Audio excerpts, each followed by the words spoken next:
managed my expectations before tuning in for the Manu Varrier directed film Kurdi, translating to Holy Slaughter, starring an extremely talented star cast of Prithvi Raj, Roshan Matthew, Murli Gopi, Shine Tom Chako, Srinda, and Mamu Koya. The reason for me not getting my hopes too high was because I need to learn to understand that every Malayalam film is not going to hit it out of the park. I can safely say that after watching Kurdi, the industry from Kerala has provided a thriller that is going to split audiences like never before.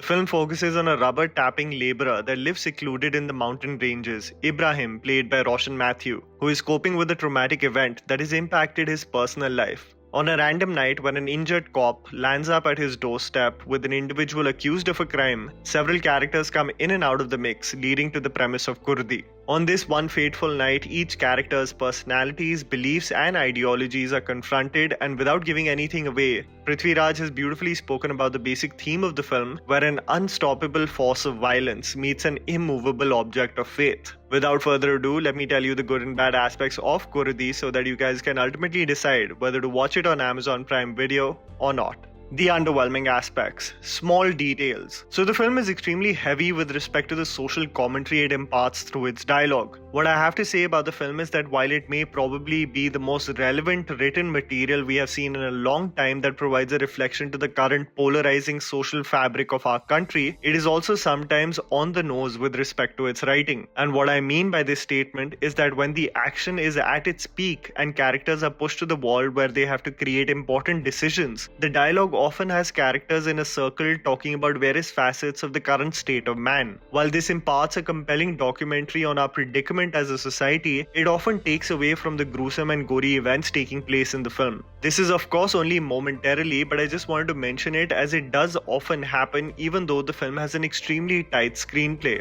There are also multiple points at which characters communicate their extremist and problematic takes on life and communities. This is something that I will flesh out later, but you have to understand that these are said by individuals that are identified as problematic extremists from the onset. So judgment should only prevail if there is a celebration of propaganda attached to their portrayal, which in this case is non-existent as the movie categorically showcases each side as part of the same problem. The only other visual aspect that I may have found interesting was Prithvi Raj's bright red shoes. They stuck out as the only pop of color in this film, visually only showcasing dread and a colorless world otherwise. This probably had some meaning to signify Leg's character of extremism maybe, but I might just be reaching at this point. Anyway, let's move forward. The good.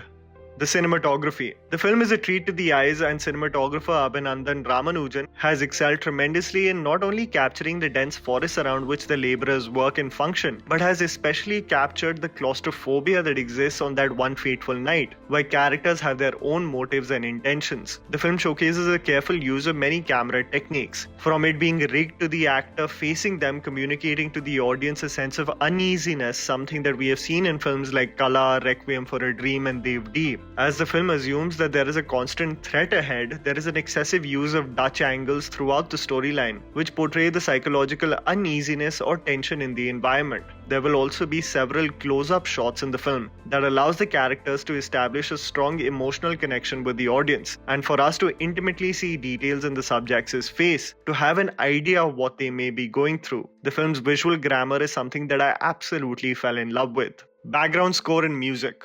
Jakes Bijoy, who has done the music and background score, has definitely hit it out of the park. With the influx of so many thrillers on OTT platforms, we have come to a point where a lot of background scores of films sound like versions of the other thing or simply knockoffs of already popular sounds. Jakes Bijoy, however, through this work has done an extremely unique and impressive job. I had goosebumps especially for the background score he composed as Prithvi Raj's character Like enters the film for the first time. It is not overbearing in any way, it does not take center stage to completely overwhelm you, but just encapsulates the suffocating atmosphere that Kurdi wanted you to experience. The performances. The film has such a talented star cast that you will be thoroughly invested, one because of the written material, but two because the actors have given their heart and soul to these characters. This is a film that has been completed in less than 30 days, and it tells you about the efficient system that the Malayalam film industry has been carrying out ever since the pandemic. Before I get to my favorite performances, I have to say that the supporting cast in the form of Shine Tom Chacko, Murli Gopi, and Naslin K. Ghafoor put forth very convincing performances. They provide support to the main characters and blend in perfectly in this troubling world created. Roshan Mathew is one of my favorite performers. He has a sensitivity and vulnerability in his eyes that communicates almost effortlessly. He is such a good choice for a character like Ibru, who is dealing with personal trauma, is questioning his own life decisions with respect to his faith, and finds himself in a situation where lines between right and wrong are completely blurred in front of his eyes. Roshan is such an immense talent. I also absolutely loved Srinda's performance in this film. She played the role of Suma. The layers of onions that are peeled, especially in the second half of the film, that reveal the true character traits of individuals will make your jaw drop in disbelief. A caring and sensitive individual that transitions to make decisions of what she simply deems fit. Mamu Koya as a patriarch of the house that is invaded is absolutely marvelous. He is the constantly complaining head of the family that the children learn to live with, but a man of experience who is ready to step up if the situation calls for it. For me to see him through a lens of annoyance initially, only to think in the second half that our man is nothing but a badass, tells you about the beautiful journey you will have while watching this character. A thoroughly thought-provoking and enjoyable performance by Mamu Koya. It is Prithvi Raj for me, however, as that really stole the show. It says so much of the belief Prithvi Raj has as an artist, not only to do this role but also to back such a unique project as a producer. A morally corrupt character off his hinges, Prithvi Raj through his gaze possesses this demonic presence that works perfectly for the world of Kurudi. It is so refreshing to see actors of this caliber and stature to take risks with such roles, irrespective of the moral standard that usually holds stars back from taking such risks. Every time Laik was on screen, there was a sense of uneasiness in the atmosphere, and I think it was so cool to see Prithvi Raj completely ace this role.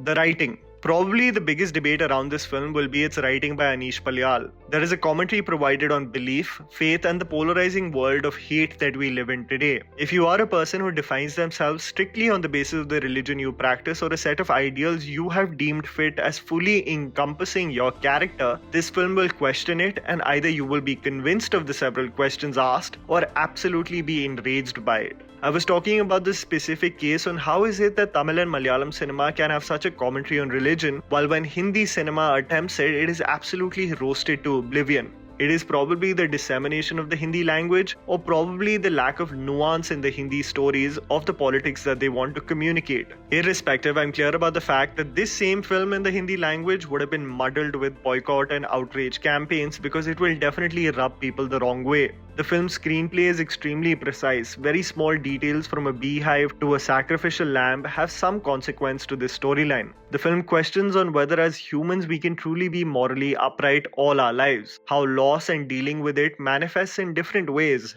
ranging from isolation, addiction, and providing for others. The doubts that come with faith and the impending question of whether we would be punished for not following the commands that we have assumed God wanted us to live by. Does it hold us back from following our instinct? And is it right to live in such a restrictive manner? Is it even our duty to do so? Faith and prejudice plays a key role in this film, and it is consistently brought up in dialogue. Sentiments are manipulated dependent on the community the character belongs to. It highlights the damaging effects on young minds on whose priority it is to identify which group is to be hated. The slippery slope that exists when one starts defining oneself only in the restrictive boundaries of such faith. So much so that it leads to the delusion and belief that one is the beacon of truth, and there can be no other contrarian opinion. There is no good or evil, but extreme versions of both sides that we see in this film. The resentment and anger towards each other dials back to Cain and Abel, and man's incessant need to have a unified purpose to hate something. The writing will definitely lead to many controversies and debates ahead, but as a film viewer and a cinema enthusiast, to see such themes being integrated into a thriller storyline was truly riveting. I would highly recommend you check out Kurudi on Amazon Prime Video. It's definitely a riveting and nail-biting thriller that will lead to many debates on its writing and social context. And that was the video, guys. Write down in the comments below what you thought about the movie. Please don't forget to follow me on Instagram. The handle's right in front of you. Follow me at JammyPants4. Also, please support us by smashing the like button and subscribing to our channel for weekly content ahead. Thank you for watching.